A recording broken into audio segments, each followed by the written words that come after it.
नमस्कार, स्वागत है आप सभी का हमारे आज के इस कार्यक्रम में।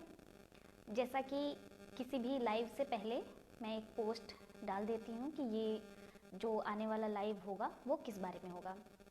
तो आप सभी को पता है कि कल मंगल का राशि परिवर्तन है। 5 दिसंबर 2021 को मंगल का राशि परिवर्तन तुला राशि से वृश्चिक राशि में हो जाएगा।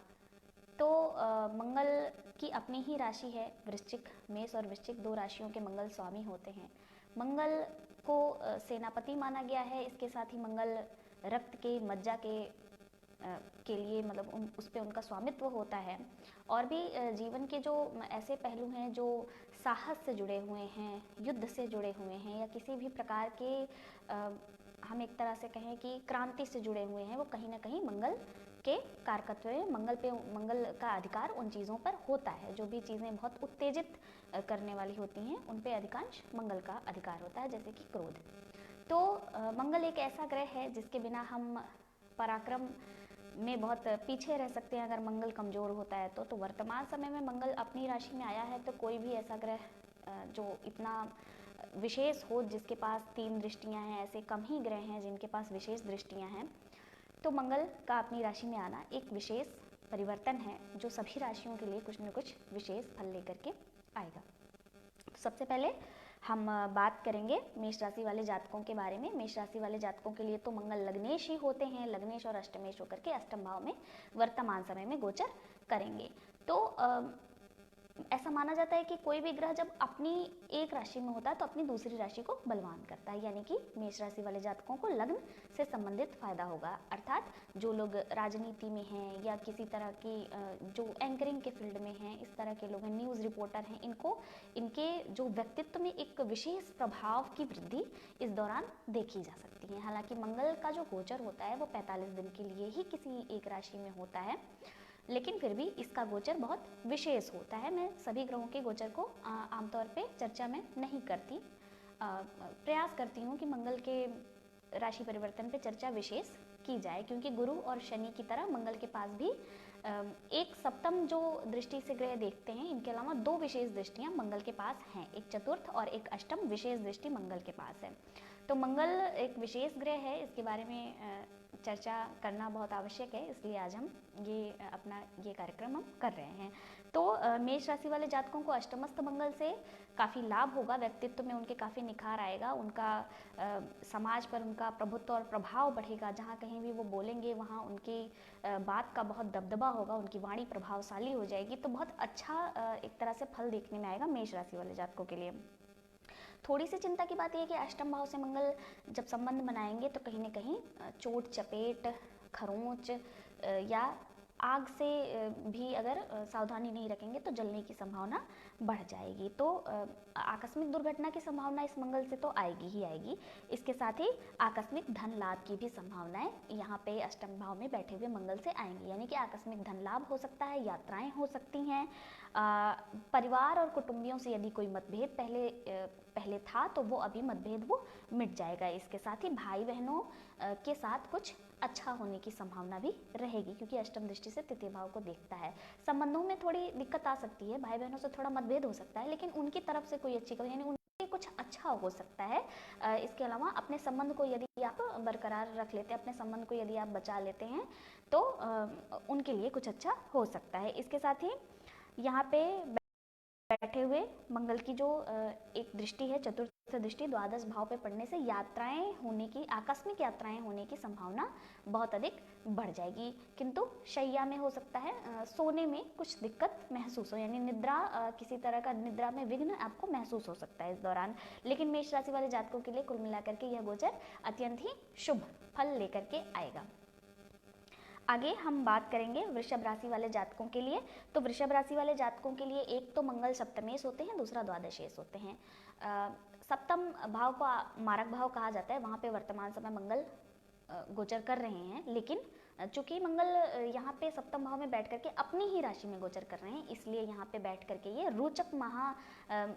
रोचक राजयोग का निर्माण कर रहे हैं। इसको महापुरुष योग कहते हैं, रोचक महापुरुष योग का निर्माण कर रहे हैं, जिससे निसंदेह वृषभ राशि वाले जातकों को अत्यंत उत्तम फलों की प्राप्ति यहाँ पे बैठे मंगल के कारण से होगी। जो रुके हुए काम हैं, जो बहुत समय से पेंडिंग पड़े थे, वो अब होने में बहुत तेजी आ जाएगी। यहाँ पे बैठे मंगल के प्रभाव से आपके उत्साह में वृद्धि होगी और जो भी आपकी चीज़ें थी जो रुकी हुई थी, जिसके लिए आप प्रयास पहले नहीं कर पा रहे थे, अब प्रयासों में भी वृद्धि होगी और कार्य के तेजी से होने की संभावनाएं भी काफ़ी बढ़ जाएंगी। बस एक समस्या यहाँ सप्तम भाव में बैठे मंगल से होगी, या तो जो आपका लाइफ पार्टनर है, जो आपका जीवन साथी है, उसके या तो सेहत में किसी तरह की दिक्कत आ सकती है, या तो आपसी संबंधों में कटुता आ सकती है। इसके साथ ही व्यापारिक संबंधों में भी किसी तरह की कटुता आ सकती है। लेकिन अगर आप कोई नया व्यापार शुरू करना चाहते थे, या आप पहले से बिजनेसमैन है, कोई दूसरा व्यापार शुरू करना चाहते थे, तो आपके लिए ये समय बहुत ही अनुकूल है। अभी अगर आप चाहें तो किसी तरह का व्यापार नया शुरू कर सकते हैं। इसके साथ ही यहाँ पे बैठे मंगल की जो एक पहली जो चतुर्थ दृष्टि है दशम भाव पे पड़ने से, यदि नौकरी की कोई ऐसी बात चल रही थी जो रुकी हुई थी, तो अब आपको नौकरी में जो व्यवधान आपके आ रहा था वो अब सभी समाप्त हो जाएंगे और आपको नौकरी की प्राप्ति होगी। या आप नौकरी अगर बदलना चाहते थे तो ये समय आपके लिए बहुत ही अनुकूल समय है कि आप अपनी नौकरी बदल सकते हैं। वैवाहिक जीवन में समस्या आएगी, व्यापारिक संबंध खराब हो सकते हैं, कार्यस्थल पे आपके उत्साह का माहौल रहेगा। कार्यस्थल पे अगर आपका इसके पहले काम ठीक नहीं चल रहा था, या ऐसा लग रहा था कि आपके जो अधिकारी वर्ग हैं उनसे आपसे मतभेद हो गया था, तो अभी वो सब चीज़ें सुलझ जाएंगी और आपके कार्यस्थल पर आपकी बहुत वाहवाही होगी और बहुत आपके कार्यों की तारीफ होगी। इसके बाद जो एक सप्तम दृष्टि पूर्ण दृष्टि मंगल की लग्न पर पड़ रही है, इसके कारण आपको ये जल्दबाज प्रवृत्ति आपको देगा। जल्दबाज प्रवृत्ति एक तरह से इसको बहुत लोग नकारात्मक उसमें भी ले सकते हैं, लेकिन हम इसको सकारात्मक दृष्टि से देखते हैं, इसलिए क्योंकि आपके जो भी काम आपकी एक तरह से कहा जाए तो आलस्य की वजह से रुके हुए थे, वे सभी काम अब मंगल के जो लगन पर दृष्टि पड़ रही है, इसके कारण से आपके ऐसे सभी कार्य पूर्ण हो जाएंगे जिसमें आप थोड़ा सा भी आलस्य कर रहे थे। और इसके साथ ही व्यक्तित्व भी प्रभावशाली होगा। अष्टम द्वितीय भाव पे दृष्टि पड़ने से वाणी भी प्रभावशाली होगी। तो जब व्यक्तित्व भी प्रभावशाली होगा और वाणी भी प्रभावशाली होगी, तो आपके कोई भी काम रुके हुए कैसे रह सकते हैं। तो आपके लिए निस्संदेह बहुत ही अच्छा समय है कि आप जिन चीज़ों के लिए पहले एफर्ट नहीं कर रहे थे या कम कर रहे थे, उनमें ज़्यादा आप एफर्ट दिखाइए। आपके सभी बिगड़े हुए काम आपके सभी बन जाएंगे। इसके साथ ही अगर कुटुंबियों से किसी तरह का विवाद था, तो वो इस समय सुलझाने के लिए सबसे अच्छा समय आपके लिए अब है। आगे हम बात करेंगे, हाँ एक चीज़ छूट गई इसमें, ये कि द्वादश भाव के स्वामी होकर के मंगल सप्तम भाव में आए हैं, तो आपको अच्छी यात्राओं के भी मौके मिलेंगे इस दौरान। आगे हम बात करेंगे मिथुन राशि वाले जातकों के बारे में। तो मिथुन राशि वाले जातकों के ऊपर चूंकि अढ़ैया चल रही है, हम दो बड़े ग्रहों की चर्चा भी इसमें करते हैं, एक शनि की और एक गुरु की चर्चा हम करते हैं। तो शनि के कारण जो मिथुन राशि वाले जातकों पे अभी अढ़ैया चल रही है, लेकिन वर्तमान बीते कुछ दिनों में जो गुरु का राशि परिवर्तन हुआ उससे थोड़ी राहत थी। अब मंगल के छठे में आने से पूरी तरह से राहत मिल जाएगी। तो ना कि सिर्फ मिथुन राशि वाले जातक इस बात को ध्यान से सुने, इवन मैं ये कहूँगी कि जिनकी लग्न है मिथुन, उनके ऊपर भी इसका बहुत प्रभाव रहेगा, क्योंकि छठे भाव में मंगल के आने से शत्रुओं पर निसंदेह बहुत शत्रु पर आप बहुत ज़्यादा भारी पड़ेंगे, शत्रुओं पे आपकी विजय होगी। रोग अगर पहले से कोई चला आ रहा था तो उसमें अभी आपको थोड़ा राहत मिल जाएगी। हाँ, लेकिन ऋण के लेने देने से बचें, और आपका पैसा यदि किसी के पास फंसा हुआ है तो उस धन को निकालने का आप प्रयास करें। इस दौरान वो धन आपको प्राप्त होने की सबसे ज़्यादा संभावनाएं रहेंगी। प्रतियोगी परीक्षा के लिए जो छात्र इस समय तैयारी कर रहे थे, उनके लिए बहुत अनुकूल समय है। इस समय अगर वो कोई परीक्षा देते हैं तो उनके क्वालिफाई होने के चांसेस बहुत ज़्यादा बढ़ जाएंगे। व्यापार के लिए बहुत उत्तम समय है, नौकरी के लिए बहुत उत्तम समय है, यदि आपने अपने क्रोध पर नियंत्रण रख लिया तो। यहाँ पे बैठे मंगल की एक जो चतुर्थ दृष्टि है वो नवम भाव पे पड़ेगी। इसका अर्थ ये है कि आप अपने पिता के कोई भी कार्य आप करें, अपने पिता के सहयोग से करें, तो आपका जो कार्य है उसके सफल होने की संभावनाएं बहुत अधिक बढ़ जाएंगी। इसके साथ एक दृष्टि द्वादश भाव पे और अष्टम दृष्टि लगन पर पड़ेगी। तो लगन पर दृष्टि पड़ने से जो व्यक्तित्व है वो तो प्रभावशाली बनेगा ही, क्योंकि गुरु की भी दृष्टि लगन पे ही है इस समय मिथुन राशि वाले जातकों के लिए। लेकिन ये थोड़ी सी जल्दबाज प्रवृत्ति देगा। तो मैं ये कहना चाहती हूँ कि किसी भी तरह की जल्दबाजी से बचें, ये आपके लिए सबसे ज़्यादा जरूरी है। और अपने क्रोध पे नियंत्रण रखें, ये भी एक बहुत ही जरूरी बात है मिथुन राशि वाले जातकों के लिए। तो मिथुन राशि वाले जातकों के लिए ये मंगल बहुत ही शुभ प्रभाव लेकर के आया है, क्योंकि अगर व्यापार में पहले कोई दिक्कत चल रही थी, ठीक से नहीं चल रहा था, धन का आगमन कम हो रहा था, तो वो अब इस समय बहुत बढ़ जाएगा। आपको उसमें बहुत ही एक तरह से बहुत खुला स्थान मिलेगा, जहां आप अपना काम आसानी से और ठीक से कर सकेंगे। धन का लाभ भी आपको बड़ी मात्रा में इस दौरान होगा। वो इसलिए क्योंकि एकादशेश होते हैं मंगल, और अपनी दूसरी राशि में बैठ करके आय भाव के फल को बढ़ा देंगे, और आपकी इनकम पे इससे सकारात्मक प्रभाव पड़ेगा। तो मिथुन राशि वाले जातकों के लिए ये जो गोचर है ये बहुत ही अच्छा, अमृत के समान सभी कष्टों को दूर करने वाला है। हालांकि शनि की अढ़ैया का कुछ प्रभाव तो अभी भी मिथुन राशि वाले जातकों पर है, लेकिन नवम में गुरु के आने से और छठे भाव में मंगल के आने से बहुत सारी समस्याएं इसमें हल हो जाएंगी। आगे हम बात करेंगे कर्क राशि वाले जातकों के बारे में। तो कर्क राशि वाले जातकों के लिए विशेष कारक होते हैं मंगल।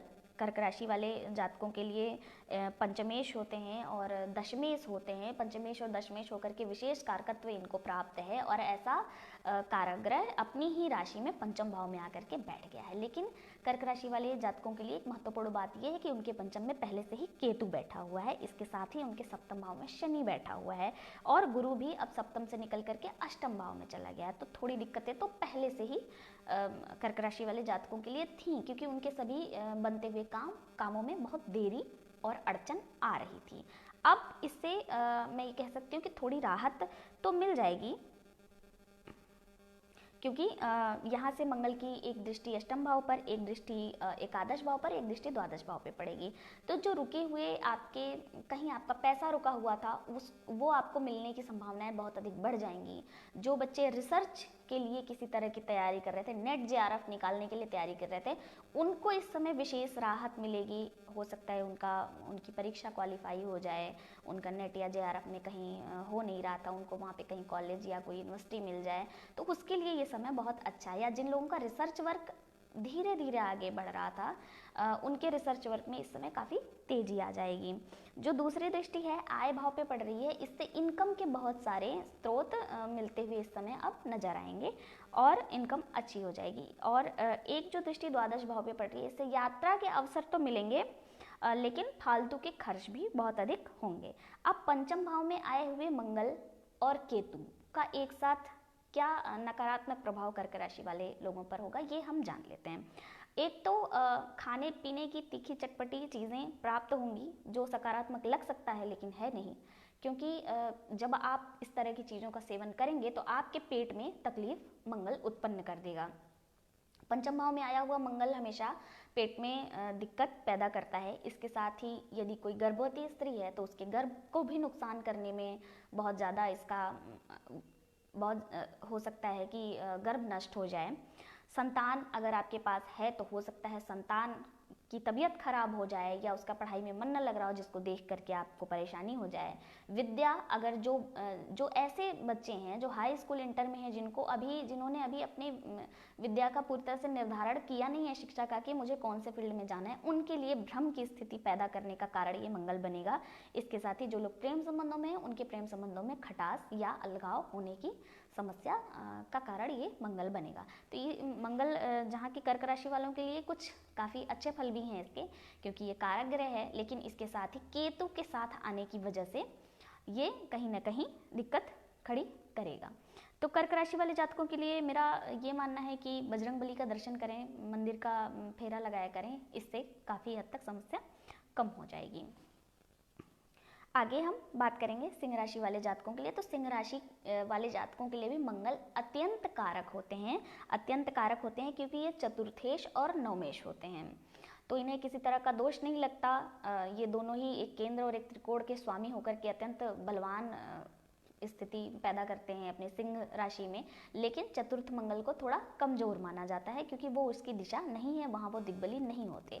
फिर भी अपनी राशि में होने के कारण से हम ये कहेंगे कि भूमि भवन वाहन का पूर्ण सुख होगा, लेकिन माता के साथ कुछ कटुता बढ़ सकती है, अथवा माता को किसी तरह की शारीरिक परेशानी, स्वास्थ्य में किसी तरह की परेशानी माता को हो सकती है। चतुर्थ यहाँ पे बैठा हुआ मंगल चतुर्थ दृष्टि से सप्तम भाव को देखेगा, जिससे जीवन साथी से नोकझोंक हो सकती है। लेकिन इसके साथ ही समाज में बहुत सारे लोगों से, बहुत सारे नए लोगों से मिलने के अवसर प्राप्त होंगे। जहाँ इसके साथ ही अगर आप कोई आपका व्यापार व्यवसाय है तो उसमें बहुत बढ़ोतरी होगी, बहुत अच्छा होगा व्यापार व्यवसाय के लिए।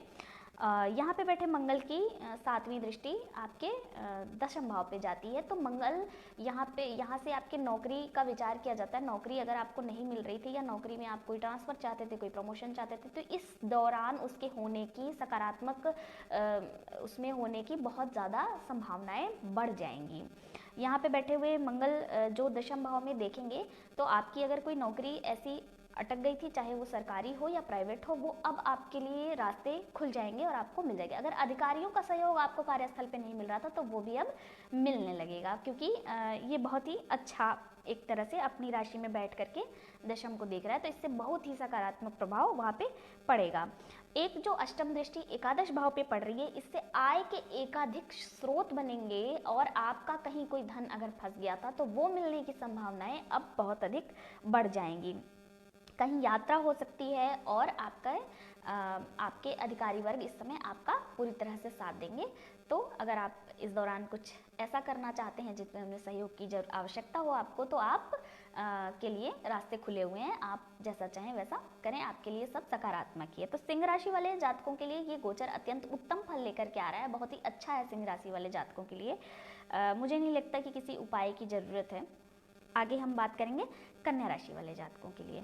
तो कन्या राशि वाले जातकों के लिए जैसा कि हम जानते हैं कि पंचम शनि पहले से ही हैं और वहाँ से अब गुरु निकल गए हैं। चूंकि पंचम भाव में गुरु बहुत अच्छा फल करते हैं, तो इस समय गुरु कुंभ में आ गए, यानी कि 6ठे भाव में गुरु का गोचर इसके पहले हो चुका है। उसका फल मैंने अपने पिछले वीडियो में बताया था।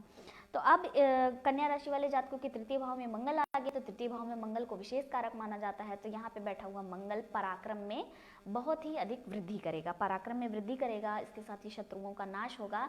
भाई बहनों को किसी तरह की तकलीफ इससे पहुंच सकती है, संबंधों में किसी तरह की तकलीफ आ सकती है, लेकिन भाई बहनों के लिए भी ये गोचर अच्छा सिद्ध होगा।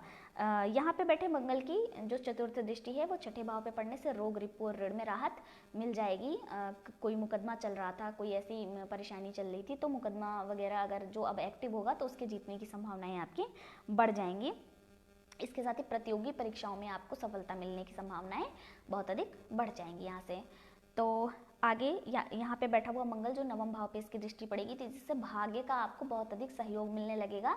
जैसे कि पहले आपका जो पंचम शनि और 6ठा गुरु है, अभी इस समय आपकी खराब चल रही है जो गोचर, और इसके साथ अगर आपकी कुंडली में भी किसी की कुंडली ऐसी है जिसमें कोई खराब दशा, मारक दशा या राहु की दशा, ऐसी कोई खराब दशा चल रही है, तो ये गोचर आपको पता भी नहीं चलेगा कि ये कितना अच्छा था, क्योंकि उसका जो असर है वो बुरे फलों को खत्म करने में ही शायद सीमित रह जाए। तो इसलिए गोचर के फल को इस तरह से समझना चाहिए। तो भाग्य की वृद्धि होगी यहाँ पे बैठे मंगल से।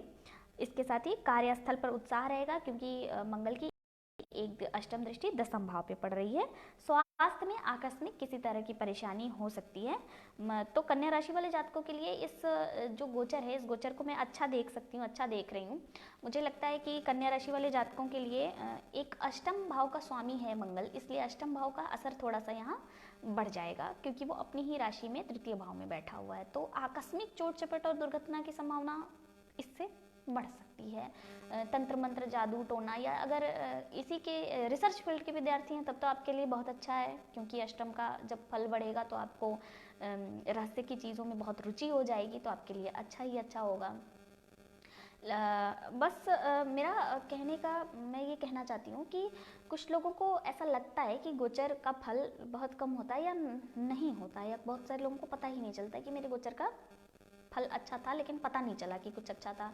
इसका कारण क्या होता है? इसका कारण ये होता है कि हमें जो हमारा गोचर है, अगर किसी की कुंडली में बहुत फेवरेबल दशाएं चल रही हैं, जो उसके बहुत पक्ष में हैं, कारक ग्रह की दशा है, ग्रह भी उच्च का है या स्वग्रही है, या कारक स्थान में बैठा हुआ है, ऐसी कोई अच्छी दशा चल रही है। इसके साथ ही जब अगर गुरु का या किसी मंगल का कोई अच्छा परिवर्तन होता है, लगन में नवम में अगर गुरु का परिवर्तन हो जाता है, तो उस समय जिस तरह के अच्छे फल गोचर से पता चलते हैं, ऐसा लगता है कि बहुत अच्छा फल कर रहा है। इसके ठीक उलट एक परिस्थिति ये होती है कि जिन लोगों का गोचर ऐसा है, जिन लोगों के साथ वर्तमान परिस्थिति उनकी कुंडली की ये चल रही है कि किसी मारक ग्रह की खराब दशा चल रही है, नीच का राहु है या नीच का शनि है, या ऐसी कोई दशाएं हैं जो मारक हैं, जो बिल्कुल भी उनके फेवर में, उनके पक्ष में नहीं हैं, और दशा बहुत खराब चल रही है, परिस्थिति बहुत खराब चल रही है। इसके साथ ही शनि पंचम में है, गुरु वहाँ से निकल के छठे में आ गया, जैसे कन्या राशि वाले लोगों के साथ इस समय है, तब उन्हें ये मंगल का जो गोचर है, इसके अच्छे फलों के बारे में पता भी नहीं चलेगा कि ये मंगल का गोचर मेरे लिए अच्छा था भी, क्योंकि तब उस पॉजिटिव सकारात्मक ग्रह का जो प्रभाव है वो उन बुरे फलों को खत्म करने में ही सीमित रह जाता है, और अपने जो अच्छे फल हैं, जो वो बृहद स्तर पर दिखा सकता था, वो उसका प्रभाव दिखाई नहीं देता है। तो गोचर के फल को हमें ऐसे समझना चाहिए। एक बात ये भी होती है कि जो लोग अपनी राशि नहीं जानते हैं, जिन्हें अपनी जन्म राशि के बारे में पता नहीं है, या किसी पृथक समुदाय से संबंध रखते हैं, जिनके यहाँ डेट ऑफ बर्थ, जन्म तिथि, जन्म समय को नहीं रखा जाता है, और कुंडली वगैरह का जो परंपराएं हमारी वो नहीं है जिनके यहाँ, उनको अपने और उनकी रुचि भी है, वो जानना भी चाहते हैं, तो उन्हें अपने प्रसिद्ध नाम से, जो जिस नाम से उन्हें सबसे ज़्यादा लोग जानते हो, उस नाम से उन्हें अपना गोचर देखना चाहिए। दूसरे वो लोग जिन्हें अपनी कुंडली के बारे में ज्ञान है, जो थोड़ा एक्टिव रहते हैं इन चीज़ों को लेके, जिन्हें लग्न भी पता है, राशि भी पता है, ग्रह स्थिति भी पता है, सब पता है, दशाएं क्या चल रही हैं, उनके लिए मैं ये कहूँगी कि अपनी राशि से तो गोचर को समझें ही, इसके साथ ही लग्न से भी गोचर को समझें, वो आपके लिए बहुत अच्छा होगा। क्योंकि अगर आपका गोचर आपकी राशि और लग्न दोनों से सकारात्मक प्रभाव वाला बताया जा रहा है, तो उसके कहीं अधिक अच्छे फल दिखाई देंगे, और अगर राशि और लग्न दोनों से खराब बताया जा रहा है, तो खराब नकारात्मक फलों की इसमें वृद्धि होगी। अगर एक से अच्छा एक से खराब बताया जा रहा है, तो आप अपने लग्न और राशि में कंपेयर कर लीजिए कि आपकी लग्न और राशि में से कौन सी मजबूत है, उसके बाद इस पर निर्धारण करिए। तो ये सभी लोगों के लिए नहीं है, ये उन लोगों के लिए है जो इसमें थोड़ी बहुत जानकारी रखते हैं। बाकी सभी लोगों के लिए सामान्य बात ये है कि आप अपनी चंद्र राशि कुंडली से, आपका जो नाम है उसमें जो आपकी राशि है उसके अनुसार से अपना गोचर देखें तो सबसे अच्छा होगा। इसके अलावा दूसरा जो तरीका है वो ये है कि आप अपने प्रसिद्ध नाम से अपना गोचर देखें, वो भी कुंडली के अलावा अच्छा होगा। तो आज के लिए इतना ही। हमारे मेष से लेकर के कन्या राशि तक के जातकों के बारे में हमने चर्चा की है आज। कल हम चर्चा करेंगे तुला से लेकर के मीन राशि वाले जातकों के लिए वृश्चिक के ये मंगल का क्या मतलब जो गोचर हुआ है इसका क्या प्रभाव पड़ेगा, इसके बारे में हम कल चर्चा करेंगे। आज के लिए इतना ही। बहुत बहुत धन्यवाद।